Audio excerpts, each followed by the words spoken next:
Hi, welcome all to Nisha's Online Academy. നമുക്കിന്ന് നോക്കുന്നത് നമ്മൾ CBDT എന്താണ് central board of direct taxes അത് എങ്ങനെയാണ് അത് കോൺസ്റ്റിറ്റ്യൂട്ട് ചെയ്തിരുന്നുള്ളതൊക്കെയാണ് നമ്മൾ നോക്കാൻ പോകുന്നത്. ഓക്കെ, അപ്പോൾ വീഡിയോയിലേക്ക് എല്ലാവർക്കും വെൽക്കം. അപ്പം നമ്മൾ നോക്കുകയാണ് എന്താണ് CBDT, അവരുടെ പവേഴ്സ് എന്താണ്, അവരെങ്ങനെയാണ് കോൺസ്റ്റിറ്റ്യൂട്ട് ചെയ്തിട്ടുള്ളത് എന്നുള്ളതൊക്കെയാണ് നമ്മൾ ഇന്നത്തെ ഈ ക്ലാസ്സിൽ. Okay, what is CBDT? Central Board of Direct Taxes എന്നാണ് ഇതിന്റെ എക്സ്പാൻഷൻ. ഓക്കെ, ഇറ്റ് ഈസ് അതെന്താണെന്ന് വെച്ചാൽ അവരുടെ മെയിൻ റെസ്പോൺസിബിലിറ്റി എന്ന് പറഞ്ഞത് ഇൻകം ടാക്സ് ലോസ് അഡ്മിനിസ്റ്റർ ചെയ്യുക എന്നുള്ളതാണ്. ഡയറക്റ്റ് ലോസിന്റെ അഡ്മിനിസ്ട്രേഷൻ ആണ് സെൻട്രൽ ബോർഡ് ഓഫ് ഡയറക്റ്റ് ടാക്സിന്റെ മേജർ റെസ്പോൺസിബിലിറ്റി എന്ന് പറയുന്നത്. ഓക്കെ, സോ അവരാണ് പോളിസീസ് ഉണ്ടാക്കാനുള്ള ഇൻപുട്സും പ്ലാനിങ്ങും പ്രൊവൈഡ് ചെയ്യുന്ന CBDT ആണ്. ഡയറക്റ്റ് ലോസിന് വേണ്ട വ്യത്യാസങ്ങൾ എവിടെയൊക്കെ കൊണ്ടുവരണം, എന്തൊക്കെയാണ് മാറ്റങ്ങൾ കൊണ്ടുവരേണ്ടത് ആക്ടിൽ എന്നുള്ളത് കാര്യങ്ങളൊക്കെ പറഞ്ഞു കൊടുക്കുന്നത് ആരാണ്? CBDT ആണ്. So CBDT is vested with the responsibility of administration of laws related to direct taxes. അപ്പോൾ administration of laws എന്നുള്ളത് വെരി ഇമ്പോർട്ടൻ്റ് ആണ്.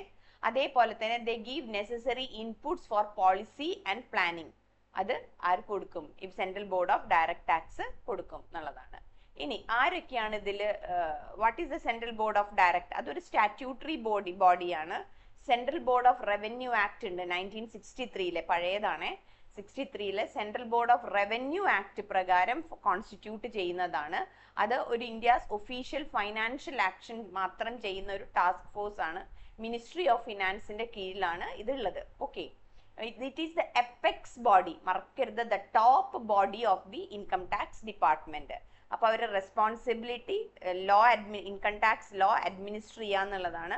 ആൻഡ് ദേ ആർ, ഇവരുടെ തീരുമാനങ്ങളാണ്. It is the apex body of the income tax department. So ഈ ബോർഡല്ലേ, അപ്പോൾ ബോർഡിൽ എത്ര പേരുണ്ട് എന്ന് അറിയണ്ടേ? ചെയർമാനും 6 മെമ്പേഴ്സും ആണ് അതിലുള്ളത്. ഓക്കെ, അപ്പോൾ ചെയർമാൻ സെൻട്രൽ ഗവൺമെന്റ് റിക്രൂട്ട്മെന്റ് ആണ് ഇതുണ്ടാവുക. പിന്നെ വരുന്ന ആറ് പേര് ഈ 6 വിങ് എന്നാണ് വരുന്നത്. ഒന്ന് ഇൻകം ടാക്സ് ആൻഡ് റവന്യൂ ഭാഗത്തുനിന്നാണ്, administration, legislation, audit and judicial, investigation and TPS and system എന്ന് പറയുന്ന ഏരിയ എന്നാണ് പിന്നെ ബാക്കിയുള്ള 6 പേരും വരുന്നത്. അപ്പൊ ചെയർമാനും 6 മെമ്പേഴ്സും ആണ് ഉള്ളത്. ഇനി എന്താണ് അവരുടെ ഫങ്ഷൻസ് എന്നുള്ളത് നമ്മൾ ശ്രദ്ധിക്കുക, വെരി വെരി ഇമ്പോർട്ടൻ്റ് ആണ്. There are all the major functions and supreme authority CBDT ആണ്. So the major 6 ആണ് ഞാൻ ഇവിടെ എക്സ്പ്ലെയിൻ ചെയ്യാൻ പോകുന്നത്. It deals with the matters related to levying and collection of direct taxes. Direct taxes എങ്ങനെയാണ് ചുമത്തേണ്ടത്, അതെങ്ങനെയാണ് collect ചെയ്യേണ്ട പ്രൊസീജിയേഴ്സ് എന്തൊക്കെയാണ്, ഈ കാര്യങ്ങൾ ഡീൽ ചെയ്യുന്നതാണ് CBDTയുടെ ഒരു പവർ എന്ന് പറയുന്നത്. പിന്നെ വേരിയസ് പോളിസീസ്, ഇൻകം ടാക്സിന്റെ പോളിസീസ് ആൻഡ് പ്ലാനിങ് ഫോർമുലേഷൻ ചെയ്യുന്നത് ആരാണ്? CBDT ആണ്. ഇൻ കൺസൾട്ടേഷൻ വിത്ത് ICAIയുടെ ഒക്കെ കൺസൾട്ടേഷനോട് കൂടിയിട്ടാണ് ഫോർമുലേഷൻ ചെയ്യുക എന്നുള്ളതാണ്.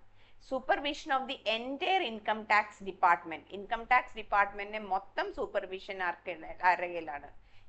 CBDTയുടെ കയ്യിലാണ്. എന്തെങ്കിലുമൊക്കെ legislative direct tax law changes ഒക്കെ കൊണ്ടുവരുന്നുണ്ടെങ്കിൽ ലെജിസ്ലേറ്റീവ് ആയിട്ടുള്ള ചേഞ്ചസ് കൊണ്ടുവരാനും ആര് വിചാരിച്ചാലേ നടക്കുള്ളൂ? CBDT വിചാരിച്ചാലേ നടത്തുള്ളൂ. ചേഞ്ചസ് കൊണ്ടുവരണം, ടാക്സ് റേറ്റിലെ ചേഞ്ചസ് കൊണ്ടുവരണം എന്നുള്ള സജസ്റ്റ് ചെയ്യാൻ ഉള്ള റൈറ്റ് ആർക്ക് മാത്രമേ ഉള്ളൂ? CBDTക്ക് മാത്രമേ ഉള്ളൂ.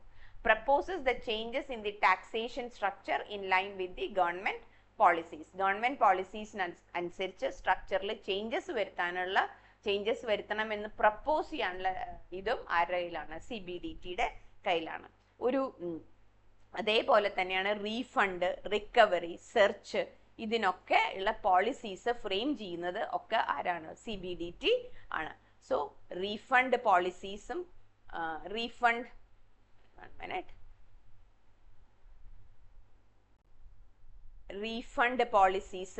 പോളിസീസ് അതേപോലെ തന്നെ സെർച്ചിനുള്ള റൂൾസ് ആൻഡ് റെഗുലേഷൻ, സീഷറിന്റെ പോളിസീസ്, ഇതൊക്കെ ആരാണ് ഫോർമുലേറ്റ് ചെയ്യുന്നത്? CBDT ആണ് ഫോർമുലേറ്റ് ചെയ്യുന്നത്. സോ മനസ്സിലായെന്ന് തോന്നുന്നു, മറക്കാതെ പഠിച്ചു പോകണം. CBDTയുടെ റോളും CBDTയുടെ ഫങ്ഷൻസും പഠിച്ചു പോകണം. Okay, thank you. എല്ലാവരും മറക്കാതെ ചാനൽ സബ്സ്ക്രൈബ് ചെയ്യണം. അതേപോലെ തന്നെ ഇഷ്ടപ്പെട്ടു കഴിഞ്ഞാൽ ലൈക്കും, അതേപോലെ തന്നെ ആവശ്യമുള്ളവർക്ക് എന്ത് ചെയ്യും വേണം, ഷെയർ ചെയ്യും വേണം. Okay, thank you.